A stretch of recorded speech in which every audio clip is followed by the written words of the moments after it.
la narrativa o la historia a través del Éxodo, Números, Levítico y parte de Deuteronomio con respecto al santuario, ¿cierto?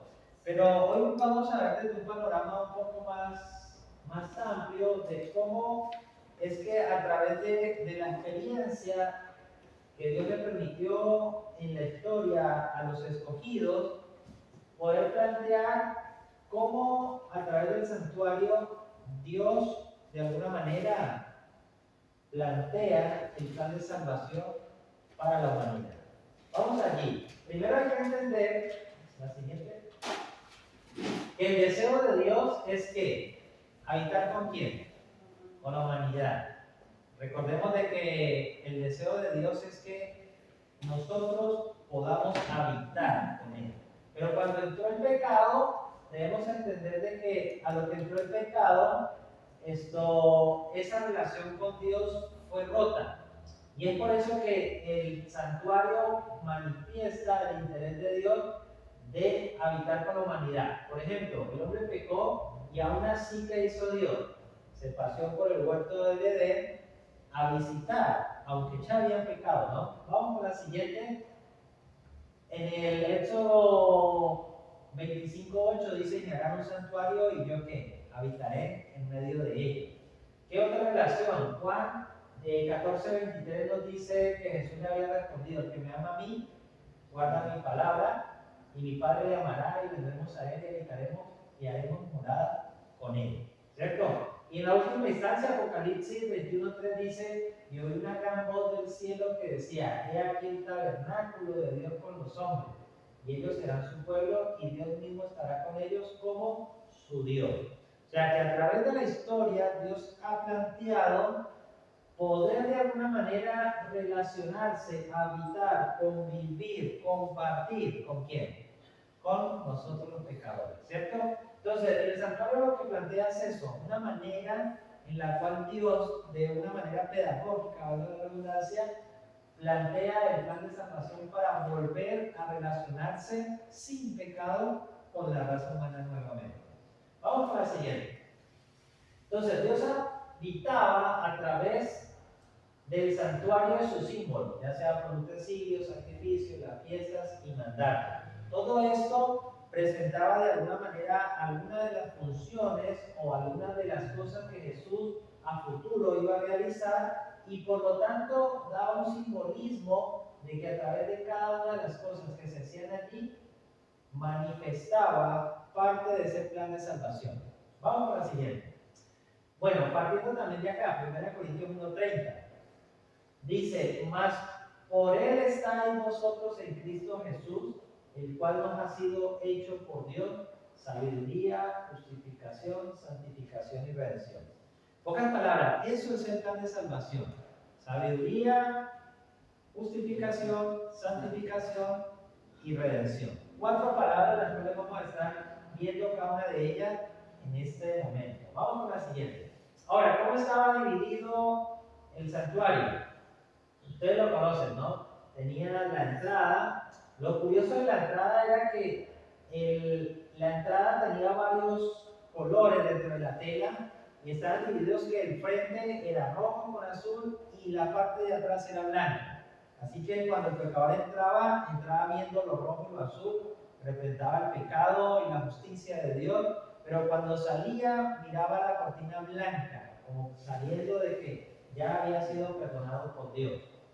Entonces, en las divisiones y los utensilios del santuario y el significado, estaba dividido en 3 áreas. El atrio exterior, que estaba el altar del sacrificio, el lavacro, lugar santo donde estaba el candelabro, la mesa de los panes y el altar del incienso, y en el lugar santísimo donde estaba el arca del ¿qué?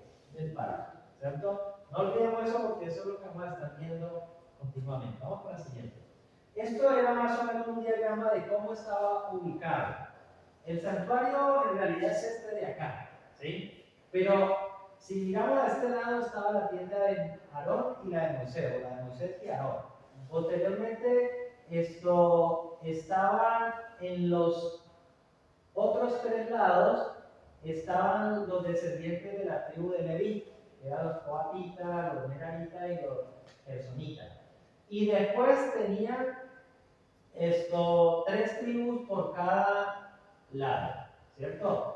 Entonces, cuando uno va a encontrar el orden, va a encontrar de que cada tribu tenía su estandarte, su bandarte, y cada una tenía un simbolismo en parte con lo que dijo por allá Jacob antes de morir, ¿no? La bendición y las características de cada uno de los hijos de él. Y posteriormente se dividían en las cantidades.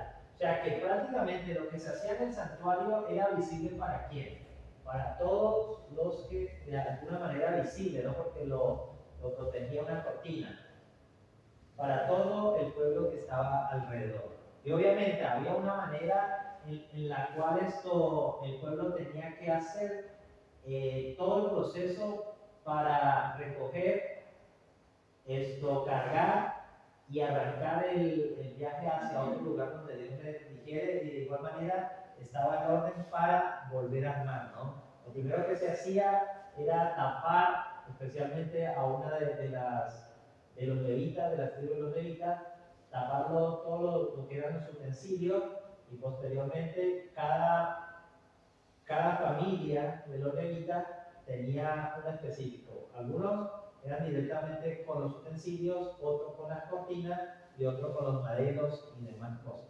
Cada cual tenía su responsabilidad. Acá vemos otro panorama de los diferentes lugares: atrio exterior, lugar santo, lugar santísimo. Posteriormente entramos a ver esa parte. En la puerta ya habíamos dicho que la sabiduría habla sobre el sentir, o más bien Job 28:28 lo declara de la siguiente manera.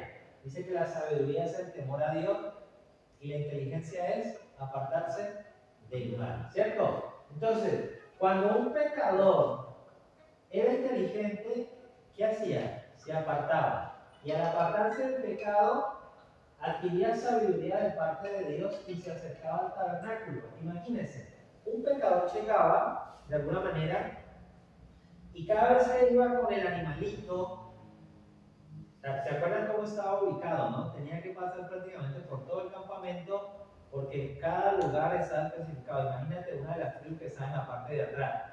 El hombre como pecador tenía que pasar por todas las tribus y posteriormente llegar allá al corderito. O sea, prácticamente todo el mundo se enteraba de que algo había hecho de alguna manera, ¿no?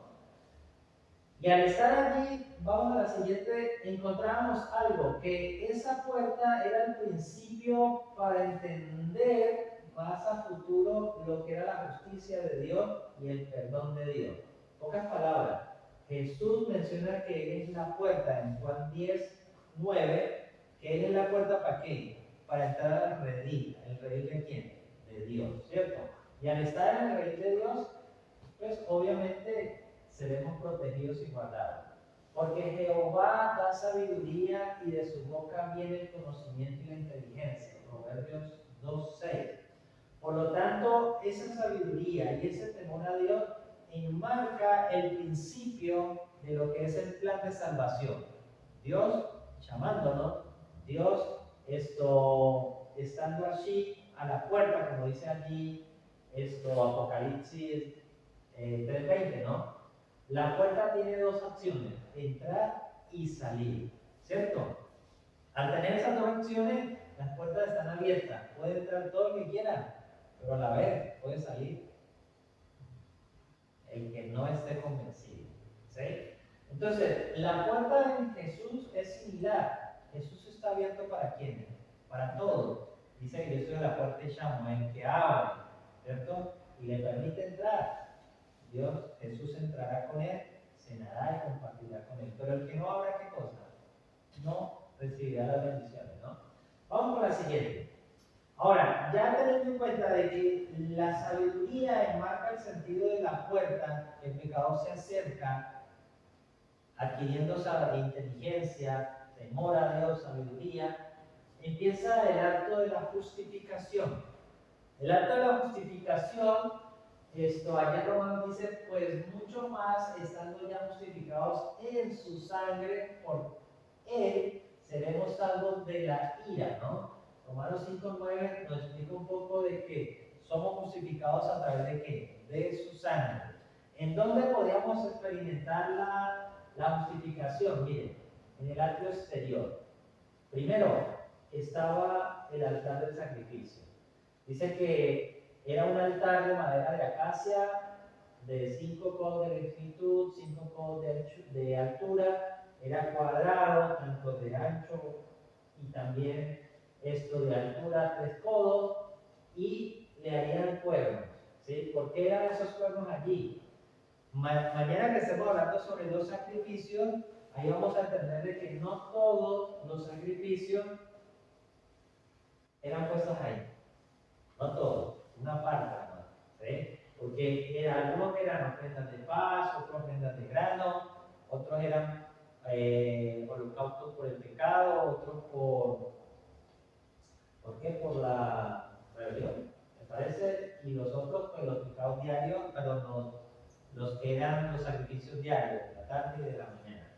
Pero ¿por qué era importante esto? Porque acá el altar del sacrificio representaba ¿qué cosa? La cruz de Cristo.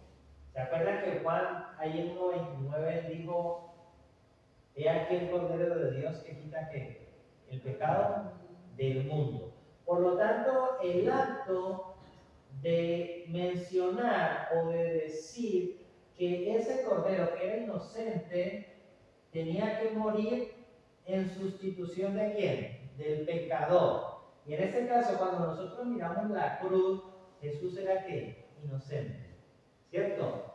Y al verlo en la cruz, estamos siendo que atraídos por Dios y empezando el proceso de ser perdonados, ¿sí? Por lo tanto, que cada vez que nosotros miramos la cruz y al que murió en la cruz, el acto del sacrificio sustitutivo, estamos recordando de que alguien pagó mi deuda. Lo mismo que pasaba acá. El cordero tenía que ser sacrificado y la deuda del pecado era remitida hacia el cordero, ¿sí? Vamos a la siguiente. Después había la fuente de agua. Por lo general, la fuente de agua era de bronce. ¿Se acuerdan que la fuente de agua fue hecha de los materiales que les habían dado a los israelitas cuando salieron de Egipto, especialmente de los espejos que eran de bronce, que los pulían para que iluminara y el rostro se pudiese ver allí? Bueno, tomaron parte de todos esos utensilios y formaron el lavacro donde había agua abundante. ¿Para qué? Para que después de ofrecer un sacrificio, ya sea de holocausto, ya sea de gratitud, lo que sea, los sacerdotes se ensuciaban las manos y por lo tanto era un símbolo de ¿qué? De limpieza, de pureza, de cuidado y de higiene también. Por lo tanto, el lavacro representaba dentro del panorama de la justificación esto acá, el bautismo. ¿Por qué razón? Porque cuando aceptamos a Jesús como Salvador, como Cordero sustitutivo, como aquel que se entregó por nuestros pecados, inmediatamente la recompensa de ella, ¿cuál es? Es que digamos que seamos bautizados. ¿Se acuerdan allí la cena de Felipe? De Felipe y el etíope. En Hechos capítulo 8, si no estoy mal, 8:15 en adelante. Ahí decía que Dios le dijo a Felipe, un ángel le dijo a Felipe que fuera detrás. Y al estar detrás, dice allí de que él estaba viendo de que el etíope leía un pergamino. Y ese pergamino estaba leyendo el capítulo 53 ¿de quién? De Isaías. Y Felipe le hace la pregunta, ¿no? ¿Entiendes lo que dices? Y este hombre le dice, ¿y cómo voy a entender si nadie me explica? Y empezó y lo hizo a su vez, y dice que partiendo desde esa escritura, le empezó a hablar del Evangelio de Jesús. Y cuando terminaron, el etíope iba caminando y dijo, bueno, aquí hay algo. ¿Qué impide que yo sea ¿qué? Bautizado? ¿Cierto? Entonces, ese proceso de aceptar al Cordero y posteriormente bautizarse es el acto que comprende lo que es la justificación de la persona, ¿sí? Recordemos que la justificación está dividida en dos partes, la imputada y la impartida. La imputada es la que Cristo nos da con respecto al sacrificio que Él hace, o sea, Él imputa ese sacrificio hacia Él para que no recaiga sobre nosotros, y la impartida hace referencia hacia el proceso continuo que sigue, ¿sí? Que es el de la santificación, va ligada con la santificación, la experiencia del hombre después de haber aceptado a Jesús como Salvador. Vamos a la segunda. Después viene la santificación. Recordemos acá que dentro de la santificación debemos irnos planteando, ¿no? Venimos en la entrada, que es la sabiduría, la inteligencia, ¿no? Recordemos que el primer versículo que leímos fue ese, 1 Corintios 1:30. Ese nos fue dado sabiduría, justificación, ahora santificación. Dentro de la santificación habían tres, o del lugar santo habían tres utensilios. ¿Cuáles eran? Candelabro, mesa de los panes y la mesa de qué? Perdón, el altar del incienso, ¿no? Vamos allí. En esta situación dice que 1 Pedro 2:1, vamos a leerlo allí.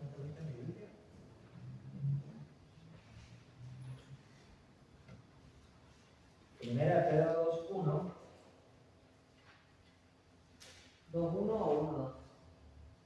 1:2, perdón.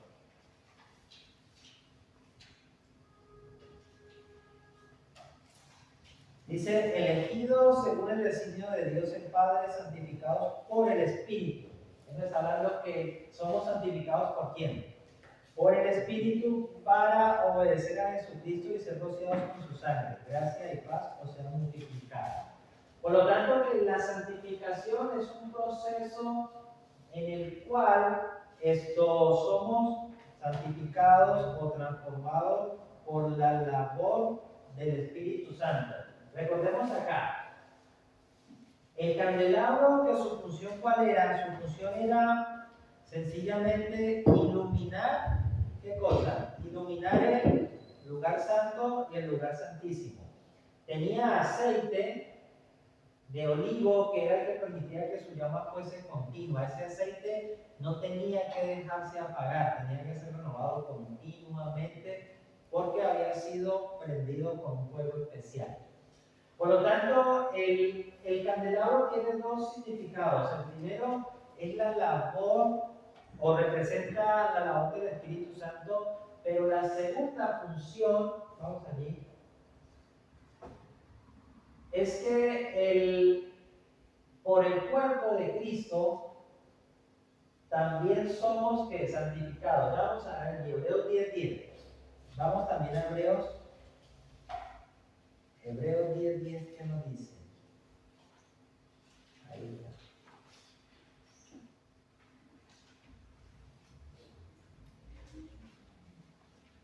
En esa voluntad somos santificados por la prenda del cuerpo de Jesucristo, hecha una sola vez. ¿Sí? Entonces, tenemos allí de que la santificación es un proceso que interviene allí tanto el Espíritu y Cristo. Vamos con la segunda. Y también por la sangre de Cristo y las oraciones. Hebreos 13:12 y Apocalipsis 4:8. ¿Tienes 4:8 o 8:4? Yo tengo Hebreos 13:12. Sí. A ver. No, acá es Apocalipsis 8:4, es al contrario. Yo sí decía, no acá. 8:4. ¿Qué dice Hebreos 13:12? Sí, por favor. Por lo cual también Jesús, para santificar al pueblo mediante su propia sangre, padeció fuera de la puerta. 13:12. Sí, 13:12. Hebreos 13:12. ¿Y qué dice Apocalipsis 8:4? 4:8. No, 8:4. 4:8. 4:8. 8. No, ahí yo me equivoqué. Eso. 8:4. Sí. El humo del incienso son las oraciones de los santos. Subió de la mano del ángel a la presencia de Dios. Ahí está, entonces, ahí tenemos las tres. El candelabro representa al Espíritu Santo, pero también representa la transformación de las personas en el sentido de que la obra que hace el Espíritu Santo transformando, de que una persona sea, digamos, de una manera a ser transformada a otra manera, en los caminos de Dios. Si antes éramos calumniadores, ya no lo somos. Si antes éramos, digámoslo así, tomadores, ya no lo somos. Si antes éramos fumadores, ahora no. Si antes hablamos vulgarmente, ahora no. Pero también por el cuerpo de Cristo, que es la mesa de los panes, dice que por el cuerpo de Cristo y las oraciones como tal. Pasamos a la siguiente.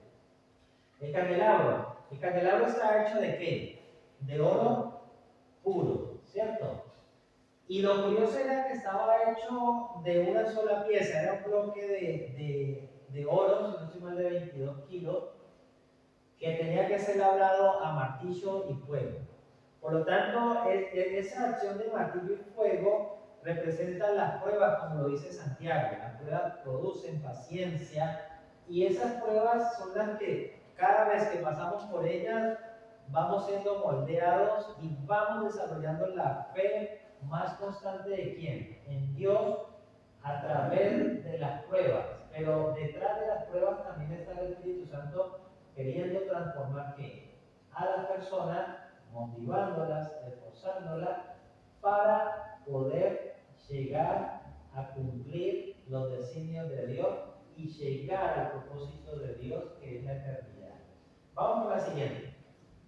Bueno, aquí hay algunas cosas importantes del santuario, del candelabro. Jesús dijo: yo soy la luz del mundo, vosotros sois la luz del mundo también. ¿Sí? O sea que Dios, aparte de transformarnos a nosotros, nos invita a que nosotros también podamos ser luces para transformar a quién, a las demás, ayudar a que conozcan ese proceso y que el Espíritu Santo haga su función también aquí con ellos. Vamos con la siguiente. Acá, el altar del incienso. El altar, a diferencia del candelabro, el altar del incienso era hecho de madera de acacia y de qué más, y recubierta de oro. ¿Sí? Ese sentir, esto de ser recubierto, tiene un significado bastante lindo, que eso lo estábamos hablando en estos días con algunos chicos ahí de los que llegaron, que era que la madera como tal representaría la naturaleza de Cristo humana, ¿sí? Pero estaba recubierta de oro, representando también la divinidad, la divinidad de Jesús. ¿Y qué representaba? Habíamos dicho que el altar del incienso representa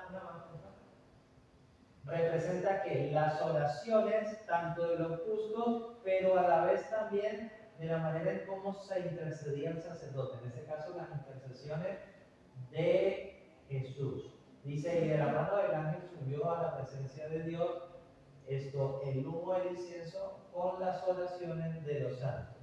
¿Sí? Vamos con la siguiente. El altar del incienso. Sobre el altar se debía ofrecer 2 veces al día, a la mañana y a la tarde. Representa a Cristo en oro su divinidad, madera su humanidad, aroma grato a Dios. Jesús hacía las obras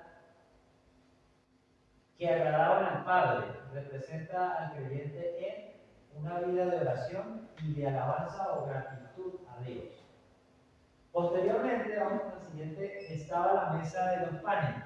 La mesa de los panes, Dios le dice también a Moisés de que tiene que ser de madera de acacia, cubierta de oro, dando a entender también la misma índole, vamos una más, que aparte Jesús dijo que él era el pan que descendió del cielo, pero también representa la palabra de ¿quién? De Dios. Recordamos esas varias escenas, ¿no? donde Jesús dice allí en Juan 5:39, escudriñad las escrituras porque pensáis que en ellas tenéis la vida eterna, ellas son las que dan testimonio de mí. O tal vez Lucas 24, del 43 al 47, donde le dice a los discípulos que empezó a explicarle a los discípulos desde los escritos de Moisés, pasando por los profetas y en los salmos, de todo lo que se hablaba de él. Por lo tanto, las escrituras, o la mesa de los panes, representa a Cristo como el pan vivo que bajó del cielo, Juan 6:33. Él es nuestro alimento espiritual que nos transmite la vida eterna. Los panes debían ser cambiados continuamente, representa el continuo alimento espiritual. Los panes estaban ubicados en dos filas, o en dos columnitas, 6 panes en cada lado, eran unas planchuelas redondas que ponían allí, y cada una de ellas representaba a una de las tribus, dando a entender de que las tribus estaban o debían estar dentro de lo más relacionado con Dios. Aparte de eso, cuando ustedes vieron allí el santuario, estaba el candelabro a mano izquierda y la mesa de los panes a mano derecha. Algunos estudiosos mencionan de que esa ubicación, cuando uno ve Apocalipsis 2, Apocalipsis 1, vamos a encontrar de que Jesús estaba al frente de ¿qué? Del candelabro. Que posiblemente la mesa de los panes también tiene una representación del trono de Dios. Cuando ustedes leen allí primeros escritos, cuando Elena tiene la visión de cuando Jesús estaba en el lugar santo y pasaba al lugar santísimo, previa a eso, ella dice que el Padre se levantó. O sea, ella dice y después explica que por qué se da cuenta que era el Padre, ¿no? Dice que se levantó de su trono y fue al lugar santo. Y posteriormente dice que Jesús se levantó y fue detrás del Padre. Dice que los que se quedaron viendo en el lugar santo, llegó Satanás y sopló su espíritu y quedó allí viendo esto acá. Pero los que se pasaron del lugar santo al lugar santísimo están viendo hacia dónde Cristo está y hacia dónde Cristo quería llevar a su pueblo, a la última etapa de ¿qué? Del plan de salvación. Ahora, la redención. Ahí vamos al punto, la puerta, ¿cierto? Ya hemos entrado a la puerta a través de la sabiduría. Detrás de la puerta estaba la justificación. Todavía, siendo justificados, no somos salvos. ¿Se acuerdan que Pablo menciona allí de que hay que cuidar esta salvación tan grande? No sea que yo, siendo orando para unos, tenga la posibilidad de que me pierdan. Entonces, esa salvación ocurre en la última etapa, que es la que vamos a estar viendo acá. Perdón, una anterior que no leí esta partecita. Dice, en él tenemos redención. Miren que unos años atrás habíamos dicho que por su sangre éramos santificados. Pero este versículo también dice que por la redención, o sea, tenemos redención por medio de su sangre, el perdón de los pecados, según las riquezas de su gracia. O sea que la sangre de Cristo nos justifica, nos santifica, pero también nos redime. Y esto es algo importantísimo. En el lugar santísimo había solamente un arca. O sea, estaba el arca del pacto o arca de la alianza. Y la parte de abajo era de madera cubierta de oro, y el propiciatorio, que vendría a ser esa parte de acá arriba donde están los ángeles, donde se manifestaba la presencia de Dios, era totalmente de oro. Vamos más. ¿Qué había allí en el arca del pacto? Recordemos que estaban las tablas, ¿cierto? Se manifestaba la presencia de Dios, habían 2 querubines, habían varas, adentro estaban los 10 mandamientos, la vara de Aarón, y ¿qué más había? El maná. Hasta ahí estamos bien. ¿Vamos una más? No, devolverla. ¿Qué ocurría acá? Recordemos que en el lugar santísimo al sacerdote solamente se le era permitido entrar ¿cuántas veces al año? Una vez, ¿cierto? Y esa vez, ¿qué hacía el sacerdote allí? ¿Qué hacía el sacerdote una sola vez allí? A ver. Así llevaba la sangre. Ajá, pero ¿para qué? ¿Con qué propósito?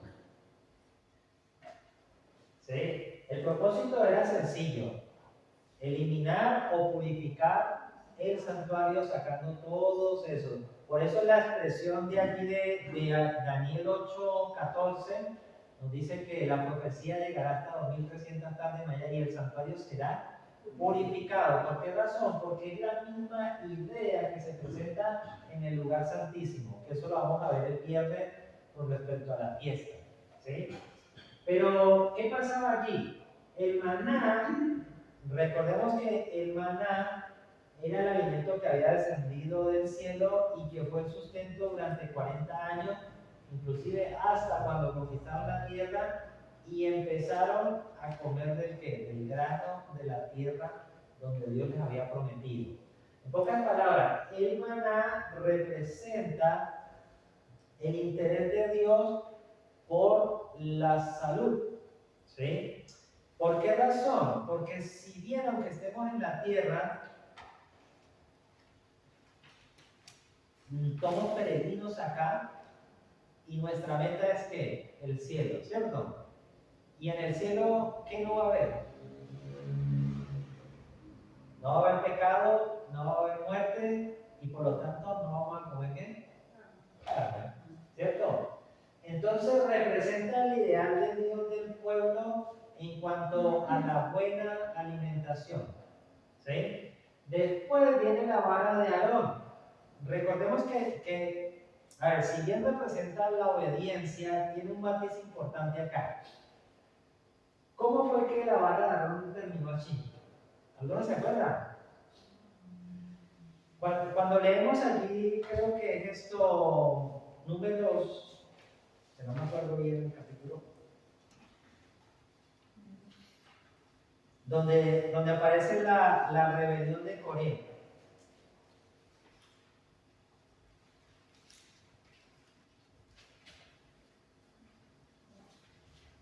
La rebelión de Coré nos habla sobre uno de los levitas que intenta usurpar el cargo de quién. El capítulo 16. Ahí nos habla sobre esa rebelión en el capítulo 16 y sí, todo el capítulo 16. Ellos se empezaron a quejar que por qué ellos tenían que hacer ciertas funciones, porque ellos pertenecían entre las familias que habían estado alrededor, pero no pertenecían a la familia de Aarón. ¿Sí? Y ellos empezaron a decir, pero si nosotros también somos levitas, tenemos derecho a oficiar también. ¿Sí? Recordemos que los únicos que podían oficiar en el sumo sacerdocio eran los hijos de ¿qué? De Aarón. Los levitas eran los ayudantes que se encargaban de todo lo otro, lo demás. Pero los encargados en cuanto a los sacrificios y todo lo demás eran los descendientes de Aarón. Entonces, ¿qué pasó? Ellos dijeron, pero nosotros también somos levitas. Aarón era levita, sí. Pero en este caso Dios le había dado exclusivamente el sacerdocio ¿a quién? A Aarón. Y ellos dijeron, nosotros también somos levitas, tenemos derecho ¿a qué? A hacer oficial para Dios, para servir. Y empezaron la revuelta. Entonces Dios le dijo a Moisés, mira Moisés, mira a este pueblo rebelde, que traigan una vara, ¿sí? Y que la claven al frente, y la vara a la cual reverdezca y florezca, ese es el que yo he escogido para que haga esa función, ¿sí? Entonces al otro día amaneció y fueron a ver y cuál fue la única vara que reverdeció, la de Aarón. Entonces, aparte de ser la obediencia, recae en el matiz sobre el sacerdocio, sobre el punto de los elegidos de Dios para su servicio especial, ¿sí? Y aquí podríamos entrar en muchos aspectos que tienen que ver con la organización misma de la iglesia, ¿sí? Que eso es otro tema que no vamos a tocar ahora. Por lo tanto, esa vara estaba allí para entender y darnos a comprender de que la voluntad de Dios no es para hacer daño, sino para el beneficio de la comunidad a través de una organización o de una idea representativa, en este caso de Aarón, para el beneficio de quién? Del pueblo, como intercesor. Y posteriormente estaba allí las tablas de los 10 mandamientos, que en realidad las tablas de los 10 mandamientos eran tan importantes para la redención y para la salvación que fue la primera que fue puesta allí. Inclusive, cuando allá en Deuteronomios, creo que era 35 si no estoy mal, Dios le dice a Moisés, mira Moisés, hay un rollito acá de todo lo que usted ha escrito, porque Moisés estaba, Deuteronomio es el resumen de la experiencia de Moisés. O sea, ya cuando estaban por cruzar, Moisés empieza a recapitular todo lo que habían vivido y experimentado. Y finalmente, ya terminando por allá en el capítulo 35, si no estoy mal, Dios le dice a Moisés, mira Moisés, ese rollito que usted está escribiendo, ¿cierto? Enróllalo y ponlo acá, encima del propiciatorio, ¿sí? Entonces, la diferencia acá es que los 10 mandamientos estaban ¿dónde? Dentro. Y el resto de normativas, leyes, legislaciones estaban encima. ¿Qué da a entender esto? Da a entender de que los 10 mandamientos, por su forma y su estructura, reflejan el carácter de Dios para la humanidad.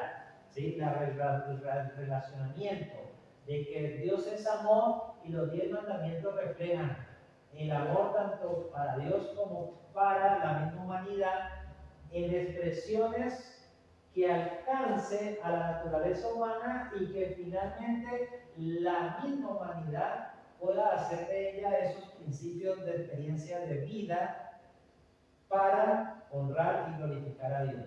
Los otros, o el resto del manual que estaba encima, era una explicación más amplia de estos mandamientos. Por lo general, yo siempre explico la cuestión legislativa como una pirámide inversa. Así. Porque si bien Juan nos dice que Dios es amor, la base del gobierno de Dios es ¿qué? Amor, ¿cierto? Pero ese amor se divide en dos, amor hacia Dios y amor hacia la humanidad. Y posteriormente, esas dos acciones de amar a Dios y la humanidad se reflejan en los 10 mandamientos. Y el resto de las leyes, tanto civiles, sociales, de salud y de todo lo demás, se rigen sobre el último eslabón, que son el resto de las leyes que Dios le dio a Moisés. ¿Sí? ¿Me hice entender? Sí. ¿Sí? Ok, pirámide inversa. Recuerden esa. Empieza desde la base, que es la base de Dios, el amor de Dios, de su carácter, se refleja en el amor hacia Dios y hacia la humanidad, y después los 10 mandamientos expresaban eso, y después el resto de las normativas y leyes. Por lo tanto, esto aquí era donde se efectuaba lo que era la redención, ¿sí? Porque finalmente en el acto de que Dios perdona, en el acto de que Dios se manifiesta, en el acto de que Dios establece su presencia, especialmente en un día al año, de estar ahí en ese lugar con su pueblo. Ese día era un día bastante, digámoslo así, especial. Era un día en el cual las personas que se querían llegar a Dios tenían que compujarse, dice sí, humillarse ante Dios, pedir perdón, limpiarse, estar preparados, ayunar y otro montón de cosas que vamos a ver el viernes. ¿Para qué? Para estar delante de Dios. Inclusive si el sacerdote no hacía sacrificios por sus pecados, así no hubiese cometido, el traje de ellos tenía unas campanitas. Y de reverso tenían que ir amarrados de acá de la cintura, porque si llegaba a determinado momento en que no se escuchaban ni las campanas y no se escuchaba ruido adentro, había dos cosas. O una, el sacerdote estaba teniendo una visión, un encuentro o algo con Dios allá, o el sacerdote había muerto. ¿Sí? ¿Se acuerdan la escena de del papá de Juan el Bautista, de Zacarías. Resulta de que él estaba oficiando, porque hay un orden, ese orden lo estableció David, y ese orden estaba establecido en 24 grupos. Y esos 24 grupos tenían que organizarse en el sacerdocio por semana. Y justo en esa semana, el sacerdote Zacarías, él pertenecía creo que a la orden octava, y empezaba a servir. Y justo en ese servicio es que tiene esa visión y la gente cuando no escuchaba pensaba que había pasado algo. Entonces cuando él salió, que salió mudo, que no podía hablar, que no podía decir nada, tuvo que escribir en tablita o en algo para poder explicar qué era lo que había pasado. Pero la gente que estaba afuera esperando estaba un poco nerviosa en el sentido de que pensaban que le había pasado algo. Y bueno, ese acto es de redención final. ¿Por qué razón? Porque era la última etapa en la cual el sacerdote tenía que pasar para finalmente sacar todo el pecado, transmitirlo al macho cabrío que representaba a Satanás y finalmente llevarlo afuera y ser muerto en el desierto. ¿Sí? Entonces, recordemos nuevamente, la puerta nos representa el ideal de Dios de qué? De que le busquemos, de que nos apartemos del mal, de que de alguna manera le temamos y adquiramos sabiduría para buscar la salvación. Y decimos que Jesús está allí en la puerta, Él es la puerta de entrada, pero Él permite que entremos, pero también que salgamos. ¿Por qué? Porque Él no abusa de nuestra libertad. Nosotros decidimos, entramos y permanecemos, continuamos, y si en algún día nosotros decidimos decir no más, Jesús no nos va a retener. Entonces que nos vamos a perder, ¿cierto? Entonces, Él es esa puerta. Posteriormente adquirimos la sabiduría y después de adquirir la sabiduría empezamos el acto de ser justificados, aceptar a Jesús como Salvador y posteriormente bautizarnos, estamos siendo justificados. Es un acto que puede ocurrir rápidamente.